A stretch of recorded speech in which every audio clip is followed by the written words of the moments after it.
Welcome to Time to Press Pause, real life stories from the C-suite.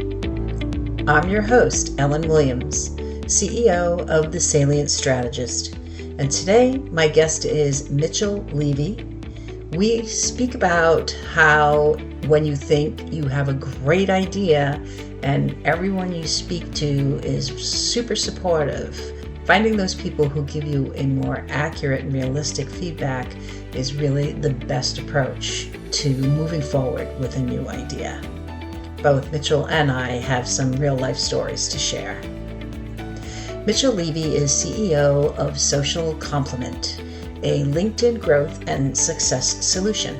He is also a global credibility expert and a two-time TEDx speaker, an international best-selling author of over 60 books, and an executive coach at Marshall Goldsmith's 100 Coaches. After interviewing 5,000 thought leaders on credibility, he published a 7-country international best-selling book, Credibility Nation. He also delivered a powerful TEDx speech on humanity, created courses, and created the Credibility Nation membership community to help those live, learn, and surround themselves with others on the credibility journey.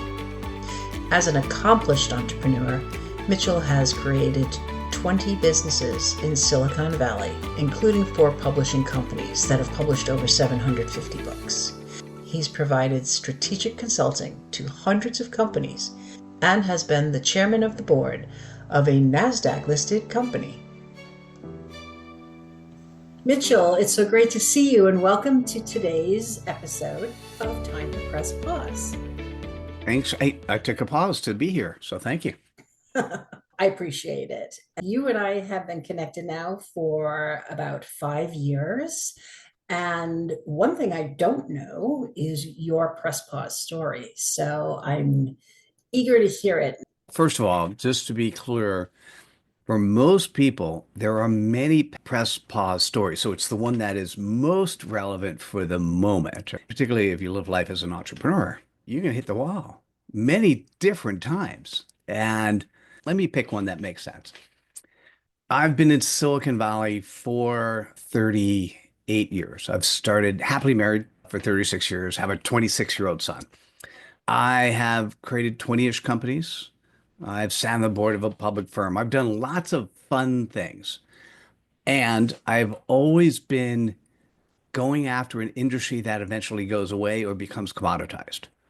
In the dot-com days, e-commerce was great until the dot bust, right? Then boom, disappear. As a book publisher, we published 750 books. And when books had become really commoditized and then COVID hit, the business went nice 6-figure business, almost to not quite zero, but pretty close. Those are great times to press pause. The most recent pause press was something that happened about 5 months ago. As a thought leader in Silicon Valley, I would build things and people would buy.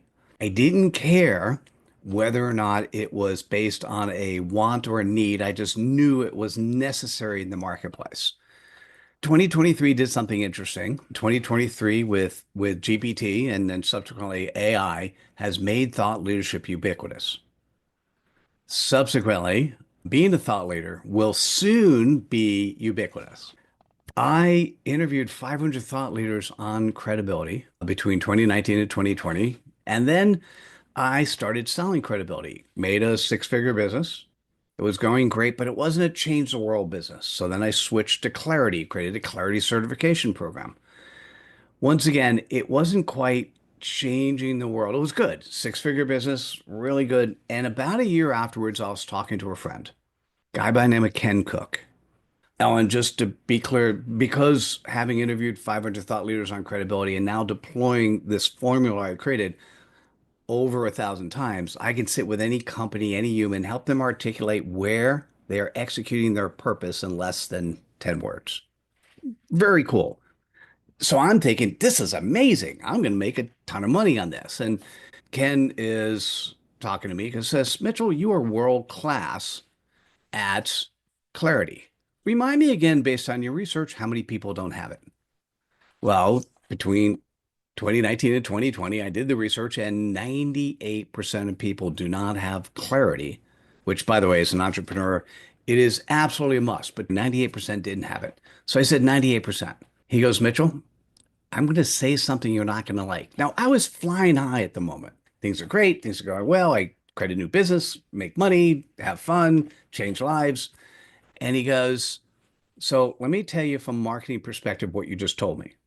You are world class at something that 98% of your audience doesn't have because they either they think they have it, but it's not really there, or they don't think they need it. Either way, that kind of sucks. All of a sudden you could see the color leaving from my face because he was not wrong. I could plow ahead with what I was doing, but he was not wrong. At the time, I recognized, I go, dude, you just slapped me in the face. And he goes, Mitchell, we've known each other for a decade. You've done it 2 or 3 times. I'm so happy to repay the favor. Right. Just to be clear, if you're an entrepreneur and you don't have somebody who's going to slap you in the face, go out and get somebody because you need it. So, what happened is he helped me understand it was something I've known my whole life, but have never had to worry about. As soon as I say this phrase, you're going to understand it. The phrase is sell them what they want, deliver what they need. Like, oh, yeah, obvious.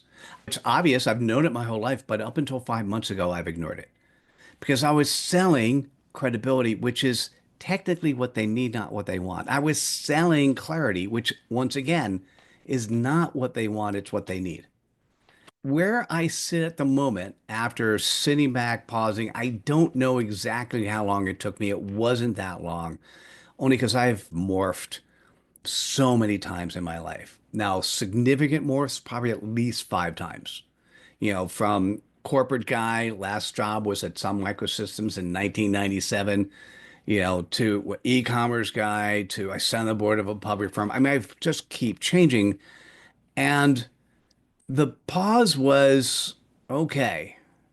If credibility and clarity is a need, not a want, what is the want? So I had to sit back. It turns out that I was actively focusing on two of the businesses that now have the want in it, but I wasn't expressing it in the way of the want. Can I share what those two are? Please do. So one is in 2021, I was asked to join the Marshall Goldsmiths, the 100 coaches, some of the best executive coaches on the planet. And I would just go out and say, hey, I do executive coaching. I'm a stakeholder centered coach.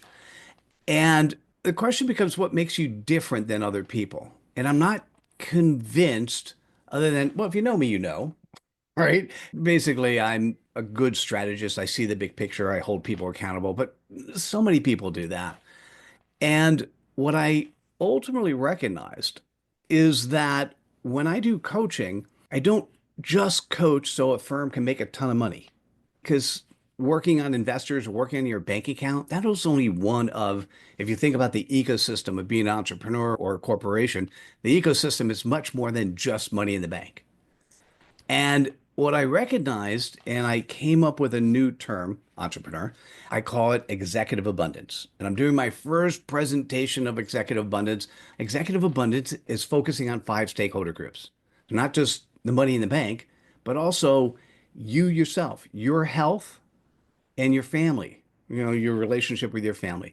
Focusing on, this is surprising, focusing on customers, focus on employees, assuming you're at the employee stage, and also focus on the community, whether it's a physical community, online community. Those are the 5. So what happens, what I say now, when I'm looking at my audience, a typically focused on Inc. 5000 CEOs leading the future with executive abundance.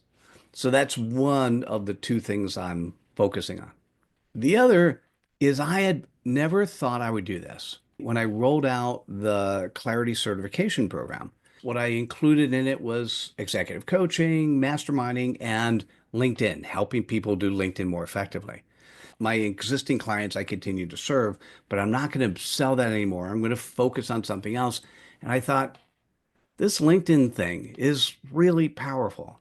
I have been part of LinkedIn since before LinkedIn was making money. I was commissioned by two of the founders, Reid Hoffman, Konstantin Gerlich, to actually write and publish LinkedIn's first book.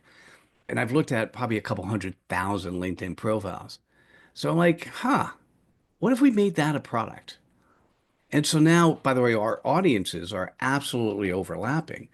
And I'll say business leaders, you could say business owners, but it's business owners pursuing abundance with LinkedIn. And if I'm going to explain what that is, it's really simple. It is focusing on the 5% of LinkedIn functionality that'll bring 80% of the value. And I help you do that. By the way, one of the best pauses I've ever made, although getting married, having a child, those are great pauses, but we'll put that aside. Business wise, one of the best pauses I ever made because now what happens is I deliver what people need. Clarity opens the door, credibility keeps it open. But what do they want? As a fast growing CEO, you want to live in a world of executive abundance. And as someone who's running a business, you want to use LinkedIn the most effective way and efficient way as possible. And I'm actually now selling what they want and delivering what they need. And we'll check back in a year, see how that's going. So far, it's pretty amazing. I am going to hold you to that, and I'm going to check back in about a year and see how it's going. Oh, lovely. Cool. So awesome. So perfect. How long was your pause? Fortunately, Ken put me on a path almost immediately. I was flying really high and I just hit the ground. I mean, literally hit the ground. But he gave me a path which allowed me to slowly claw back. It might have take overall 2 to 3 weeks. So from your original, okay, time to do something different. This is what I'm thinking about, to your can crash and then regroup. I love that you walked us through the process. So you said that was like 2 to 3 weeks or so of thinking and reevaluating. Oh, I and Yeah, talking, and talking talking, to right? people and getting, because nothing matters. Do you talk to your referral partners and your prospects? I mean, existing clients technically already love you, so they'll say yes to almost anything. I'm being a little bit tongue in cheek, but your referral partners who you're going to hold accountable to referring you and your prospects, how do they react? Yeah. That's a great point of view. How did they react? I know last year I launched a new business and I talked to a bunch of people. Hey, I have this idea. And I did not talk to prospects and I did not talk to referring partners. And I talked to people who really liked me and they all said, wow, that sounds great. You would be perfect for that. So, of course, if I'm creating a new company, I'm going to do what I think I'm good at, to your point. And I have had to pause a couple times. Okay, th- this isn't working because when I go talk to people out in the world, they're not getting it. So I'm not communicating it right. I'm not making the connection. So I'm either not communicating it right or I'm not in the right room. People in the room aren't making the connection with By the me. way, great. That's exactly. You're either in front of the wrong people or you're saying the wrong thing. But either way, unfortunately, the people who already trust, know, and love you weren't as helpful as you were thinking. It was more of an echo chamber. By the Yes, way, been yes. there, done A that. really good one too. Oh yeah, I've done that. I'm in there. Yeah. Yeah. So I do like test drive the new ideas and great advice on referral partners. Hey, does this resonate with you? Is this something that you'd be willing to talk to your network about? Is this something you've heard maybe people you can already think of someone who might be interested in the services that I'm offering? I think that's great advice. I'll give you the one that smacked me ahead in a beautiful way. So this was a beautiful smack. I was probably about the third or fourth referral partner. It was a guy I know who runs a annual conference. I said to him, "Can I run this by you? Kind of what I'm thinking about. I'd love to potentially be a speaker and speak on this topic at your event." And at the time, I was still on the gravitas world. And I go, ain't 5,000 CEOs leading the future with executive gravitas. And then he paused. I mean, he paused. He's like it wasn't like an immediately, that was great. And it was literally about 20 seconds, almost uncomfortable enough. And he goes, "Oh my God, Mitchell, I love this. You know what? I'm going to give you a special spot. You're going to speak on it. You're going to invite people. I'm going to invite people, and we'll get more people at the event. I love it." I'm like, "Okay, done." I'm like, that was before I switched it to abundance. His reaction was so immediate and so powerful. Now, Ellen, the problem is he already knew me. He already Right. trusted, known, and loved me. It's just he actually had a platform to put me on. So, as a potential awareness sponsor, he was a quote unquote referral partner as a really big 500 person event. And now I have a spot and I'm debuting a new topic that I've never done before. And I'm excited about it. You've given some amazing advice around all sorts of things. I would love to ask you one final question here, Mitchell. What advice do you have for leaders, entrepreneurs, business owners as to when they would identify it might be time for them to press pause? Ooh, there are times in which it's going to be obvious. COVID forced pause on most humans on the planet. Ken Cook forced pause on Mitchell Levy, right? There are times where it's obvious. And then there are times where it's not so obvious. Not so obvious is you're doing something that's amazing and your customers are happy, but your growth is not what you expect it to be. And you just don't know why. You're doing all the right thing, you're getting out there, you're talking to a lot of people, and they're still not buying. Once again, it goes back to what you said before. Well, maybe I'm either not saying the right thing or I'm not selling the right thing. So a little bit is communication, a little bit is, hey, are you getting their wants? What's really hard, and this is particularly when I'm now thinking about executive abundance, the bigger piece. If you're running a business, you're successful, you need to make sure you understand when your employees say they're happy, that they're really answering it properly. They're not just saying it because you're the boss. You need to understand when your customers say they're happy, that's saying it with their wallets, not with their mouth. It's really interesting because many times in business, we're hearing what we want to hear, not what we need to hear. And so if you can't do this yourself, grab a coach or grab somebody who's going to help you. There are things like Net Promoter Score that could help you understand what your customers think. There are things like employee engagement where you can determine that, or getting a coach to do a 360, which basically means they're interviewing those around you to see who you really are. And they do it under the guise of anonymity. You get to hear the real truth. Probably the biggest, most important thing in terms of credibility is being coachable, being vulnerable, and continue to ask the questions, are you doing the right thing or what would you do differently? Oh, here's a great question. If I turn my business upside down, what do you think it should be? And if you start hearing from people something completely different than what you're doing, it might be time to take pause. Your advice is to look inward if things aren't working, Has to if I'm start not with you. growing, Right. but also, as you've said throughout the whole podcast, talk to people and get some real life feedback so that you have good perspectives when you take the pause, that it's meaningful and can result in something that either feels better or moves the needle. I'm going to say thank you for adding clarity to, I was doing the radio long response and you gave clarity to that. So thank you. Oh, my pleasure. Summaries, love them. I was always good at outlines and bullet points. Oh, cool.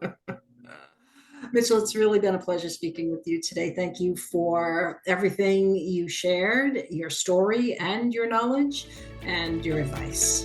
Oh, Ellen, thanks so much for having me. I really appreciate you. Thank you for listening to this episode of Time to Press Pause. To learn more about Mitchell, please go to mitchelllevy.com. To learn more about me, please go to thesalientstrategist.com. And please listen again wherever you listen to your podcasts.